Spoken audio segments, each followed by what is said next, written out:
She parked 2 inches from his bumper. So close he could not reverse, so close he could not pull forward. Just sat there, perfectly legal, completely immovable, while she went inside and waited. When the banging on her door started, she did not answer. When he called the police, she told the officer exactly what happened the night before. The officer looked at the man, told him not to call again, and left without making her move an inch. This is Reddit Unfiltered. Picture the end of a long day. Not a regular long day. A 2 jobs long day. The kind of exhaustion that sits behind your eyes and makes the whole world feel slightly further away than it actually is. She is 23 years old, a homeowner, working 2 jobs to hold on to a house she is genuinely proud of, in a neighborhood she knows well enough to keep her guard up when something feels off. Here is the thing about parking on her street. No driveways on her side of the block, no allocated spaces, just open street parking shared between her house, the duplex next door, and the Airbnb on the other side. That Airbnb, worth noting, has its own private 2-car parking area in the back that guests are supposed to use. The street spots are public and first come, first served, and the spot directly in front of her house is the only one that does not involve a long walk carrying everything she owns after a 12-hour shift across 2 different jobs. She turns onto her street. She sees 2 people running toward their cars, a red van parked right in front of her house, and a black work truck sitting further down the road. She keeps her guard up. She scans the scene carefully. She starts her U-turn to pull into the spot as the red van begins to pull away and the space opens up directly in front of her. The black work truck swings in fast from down the road, cuts her off completely, parks in the wrong direction, and the driver, an Airbnb guest with a perfectly good private parking area sitting empty 30 feet behind him, turns around, looks directly at her through the windshield, and gives her the most self-satisfied, smug face any human being has ever pointed at another human being in the history of street parking disputes. Then he walks back to the Airbnb like he owns the entire block.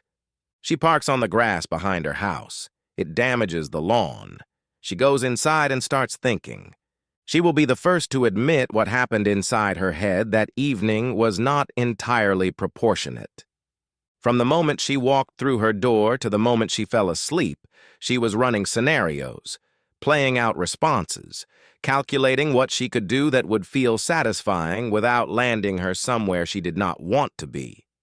Every option either felt too small or had consequences she was not willing to absorb. So she let it go, went to sleep. But the next afternoon she came home to a different street. Both Airbnb trucks were parked elsewhere. The smug driver's black work truck was sitting in front of a neighbor's house with plenty of room on both sides. Her husband's car was parked right in front of it, with a comfortable gap between the 2 bumpers. The truck had room. The truck could breathe. The truck could leave any time it wanted to. She parked her own car, brought her things inside, set her bags down. Then she picked up her husband's keys, went back outside, and moved his car back slowly, carefully, until the gap between her husband's rear bumper and the front of the black work truck was approximately 2 inches. Not touching. Perfectly legal. Just completely and utterly impossible to escape without her coming out to move it first. She went back inside, sat down on her couch, and waited in the quiet of her own house with the patience of someone who has been planning this moment since the night before. 2 minutes. That was all it took. 2 minutes before the banging started. First on her front door, then on her window. Hard and urgent and furious, the kind of knocking that needs no translation whatsoever.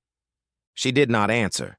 She sat completely still inside her own house and listened to a man discover that stealing someone's parking spot has a shelf life, and his had just expired.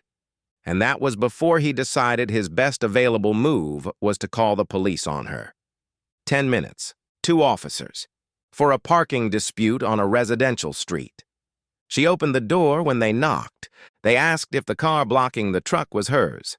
She said yes. They asked if she could move it. She looked at them. "Are you going to give me a ticket if I don't?" The officer told her what she had done was extremely petty and childish. She agreed completely. And then she told him what happened the previous evening, how she was coming home exhausted from her second job, how she had started her U-turn into the only available spot in front of her own house, how that spot was taken from her by an Airbnb guest who had private parking he chose not to use, how that guest had looked her directly in the eye while doing it and smiled. The officer listened to all of it. Then he turned around, told the truck driver not to call about this again, and walked away without asking her to move a single centimeter. For about a day, it seemed like the story ended there. It did not.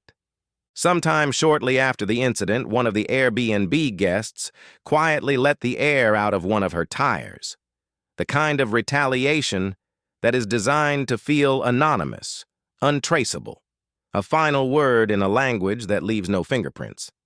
What they apparently had not registered was that the Airbnb had recently installed a brand new security camera on the porch, mounted at an angle that gave it a direct and unobstructed view of the exact stretch of street where both vehicles were parked. She contacted the Airbnb host immediately and requested the footage. Then she went further. She found the Airbnb support line specifically for neighbors reporting disruptive guests, wrote out the full account, the stolen parking spot, the police call, the deflated tire, and submitted it. They responded almost immediately. An investigation had been opened. She posted her final update at 2:53 in the morning, sitting awake after her second job, unable to sleep. She watched through her window as one of the guests came out of the Airbnb, loaded a significant amount of luggage into his truck, and quietly drove away into the night. Whether the investigation forced him out or whether he simply decided the situation had become more trouble than it was worth, she does not know for certain. She has her suspicions. She cannot confirm them. What she can confirm is this. She damaged her lawn parking on the grass the first night. She lost sleep. She came home exhausted from 2 jobs to a man smiling at her through a windshield after taking the one thing she needed. And her total investment in revenge was moving a car approximately 8 feet backwards at 2 miles per hour. She says she is not sorry. She does not appear to be developing any sorry in the near future. So here is my question for you. Was 2 inches of bumper gap a perfectly measured response, or did this escalate into territory that could have turned genuinely dangerous for her? Because on one hand, the punishment fits the crime almost poetically. On the other hand, tire deflation, police, and a 2:53 in the morning departure is a significant amount of fallout for one stolen parking spot. Where do you land on this? Drop your verdict in the comments below. I read every single one. If this story got under your skin, subscribe to Reddit Unfiltered. New videos every Monday, Wednesday, and Friday. I will see you in the next one.